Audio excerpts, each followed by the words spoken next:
एक इंसान जिसके पास ये एबिलिटी थी कि वो टाइम को फ्रीज कर सकता है। इसके साथ साथ उसे लड़कियों के शरीर का नशा था। तो अपनी इस एबिलिटी को वो किस तरह से यूज करेगा आगे इस मूवी में आप देखेंगे। So hey there, I am Shivay and you are on movie explain in Hindi by Shivay. तो आज जिस मूवी को हम एक्सप्लेन करने जा रहे हैं उसका नाम है कैशबैक और ये रिलीज हुई थी ईयर 2006 में। तो मूवी स्टार्ट होती है और हमें दिखाया जाता है मूवी का मेन कैरेक्टर जिसका नाम बेन होता है, जो कि एक आर्ट क्लास में बैठा हुआ होता है। दोस्तों ये एक बहुत कमाल का आर्टिस्ट होता है और क्लास के सभी स्टूडेंट एक नेकेड इंसान की पेंटिंग बना रहे होते हैं। यहाँ पर हम ये भी देख पाते हैं कि बेन की जो गर्लफ्रेंड है उसने रिसेंटली ही उससे ब्रेकअप कर लिया है। इस वजह से उसका मन किसी भी चीज में नहीं लग रहा है। इसके साथ साथ वो इंसोमिया से भी सफर कर रहा है, मीन्स उसे रात में नींद नहीं आती है, वो रात रात भर जागता रहता है। ऐसे ही वो एक दिन सुपरमार्केट में शॉपिंग करने के लिए जाता है जहाँ पर वो एक एड देखता है जहाँ पर उन्हें नाइट शिफ्ट के लिए वर्कर की जरूरत थी।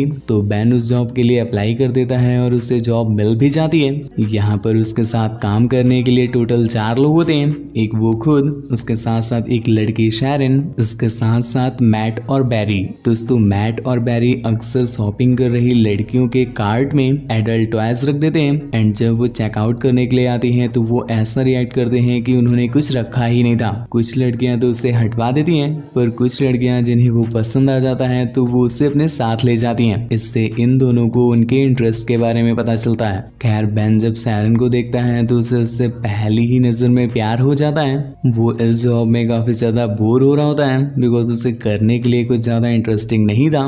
तो एक दिन वो ऐसे ही इमेजिन कर रहा होता है कि मान लो अगर सारा टाइम फ्रीज हो जाए तो मैं क्या क्या कर सकता हूँ, और इतनी में ही वहाँ के सभी लोग फ्रीज हो जाते हैं। ये देख करके बेन थोड़ा सा शॉक तो हो जाता है, उसे कुछ समझ नहीं आ रहा होता है पर वो उनके आसपास से गुजरता है। इसके बाद हम देखते हैं कि बेन फीमेल बॉडीज के थ्रू अट्रैक्ट हो रहा होता है। वो उनमें से एक लड़की के कपड़े हटा देता है। इसके बाद वो उसकी नेकेड बॉडी को ही ड्रॉ करने लगता है। दूसरी तरफ वो देखता है कि उसके बॉस भी फ्रीज हो गए होते हैं। तो वो बॉस को एक ऐसी जगह पर लाकर रख देता है जहाँ पर एक दूध की बॉटल गिरने वाली थी, मतलब जब टाइम अनफ्रीज हो तो वो डायरेक्ट बॉस पर ही गिरे। खैर इसके बाद वो टाइम को अनफ्रीज कर देता है और इसके बाद हमें दिखाया जाता है कि आखिर बेन को फीमेल बॉडीज से इतना ज्यादा अट्रैक्शन क्यों है। बेन जब छोटा होता है तो उसके पास के ही रूम में एक लड़की रहती है जो हमेशा नेकेड ही अपने रूम में जाती है।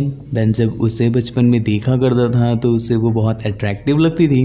इसके साथ साथ बेन और उसका एक फ्रेंड दोनों पैसे कलेक्ट करते थे और वो उस लड़की को देते थे। पैसे लेने पर वो लड़की उन्हें अपने प्राइवेट पार्ट्स को दिखाया करती थी और इस लड़की का नाम नताली होता है। एक दिन तो ये दोनों फ्रेंड्स हद ही कर देते हैं। बेन अपने ही पेरेंट्स की एडल्ट मैगजीन को निकाल करके पढ़ने लगता है पर इतने में ही उसकी मॉम आ जाती है। इसके बाद वो दोनों किचन में चले जाते हैं पर उनकी मॉम नोटिस कर लेती है कि कुछ तो गड़बड़ की है इन्होंने, पर वो उसे इग्नोर कर देती हैं। इसके बाद सीन स्विच होता है वापस प्रेजेंट की तरफ जहाँ पर हम देखते हैं बेन और उसके कलीग उसके बॉस के साथ मिल करके फुटबॉल मैच खेल रहे होते हैं। यहाँ पर गलती से उनकी फुटबॉल उनके बॉस के नाक पर लग जाती है पर इतने में ही बेन टाइम को फ्रीज कर देता है। इसके बाद वो अंदर जाता है एक ड्रिंक पीने के लिए पर यहाँ पर वो नोटिस करता है एक बंदा उस फ्रीजिंग टाइम में भी मूव कर रहा होता है। वो बेन को देख करके वहां से भाग जाता है और बेन उसका फेस भी नहीं देख पाता। बेन जब बाहर आता है और टाइम को अनफ्रीज करता है तो हम देख पाते हैं कि उनके बॉस को कुछ ज्यादा ही लग गई होती है और वो ब्लीडिंग कर रहे होते हैं। अगले दिन बेन सैरन को डेट पर ले जाता है और उनकी डेट भी बहुत अच्छी जाती है, जिसके बाद सैरन घर लौटते समय बेन को किस भी करती है। अगले दिन सुपरमार्केट में हम देख पाते हैं एक बहुत ही गॉर्जियस लड़की आती है जो वो समझ जाती है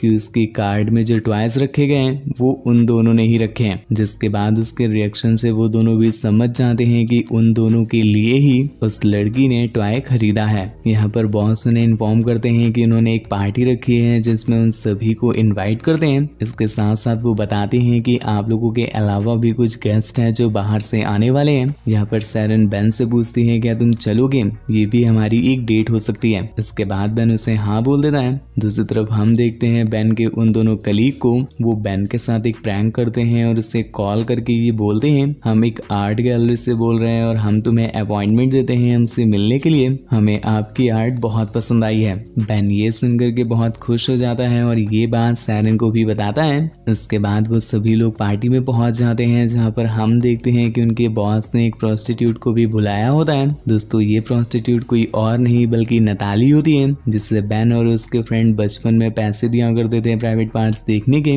दोस्तों यहाँ पर बेन की एक्स गर्लफ्रेंड भी होती है, जो बेन के बॉस के भाई के साथ इस समय रिलेशनशिप में थी। जब वो बेन को देखती है तो उसके पास आती है और उसके पास्ट के लिए उसे सॉरी बोलती है, जिसके बाद वो बेन को किस कर लेती है। बेन को कुछ भी समझ नहीं आता है कि ये क्या हो रहा है, तो वो सूजी को पीछे करता है, पर इतने में ही दूसरी तरफ खड़ी सैरन ये सब देख लेती है और वो उसे कुछ कहे बिना ही वहां से जाने लगती है। उसे जाता देख करके बेन टाइम को फ्रीज कर देता है, क्योंकि वो टाइम को रिवर्स नहीं कर सकता है, बस टाइम को फ्रीज ही कर सकता है। इस बात के लिए उसे बहुत दुख होता है और वो टाइम को अनफ्रीज कर देता है, जिसके बाद सैरन वहां से चली जाती है।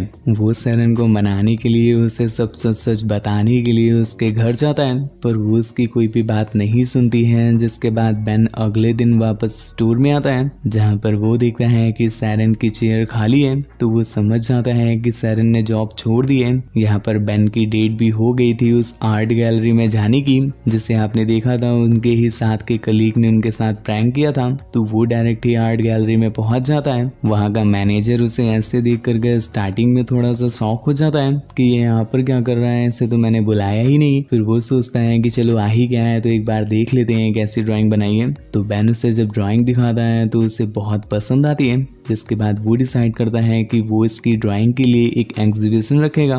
बेन उस एग्जीबिशन का एक इनविटेशन कार्ड सैरन को भी देता है। जिसके बाद सैरन उस एग्जीबिशन में आती है तो वहाँ का नज़ारा देख करके बिल्कुल शॉक हो जाती है, क्योंकि वहाँ पर जितनी भी ड्राइंग्स थी, जितनी भी पेंटिंग्स थी, वो सब उसकी ही थी।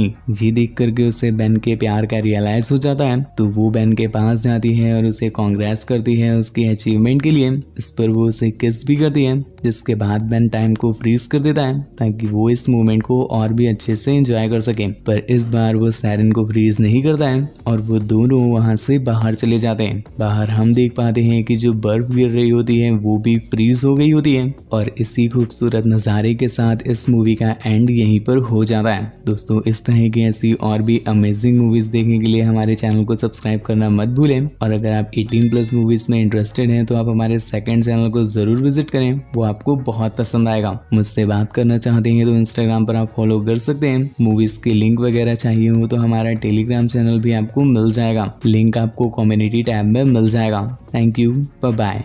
आपका शिवाय साइनिंग ऑफ।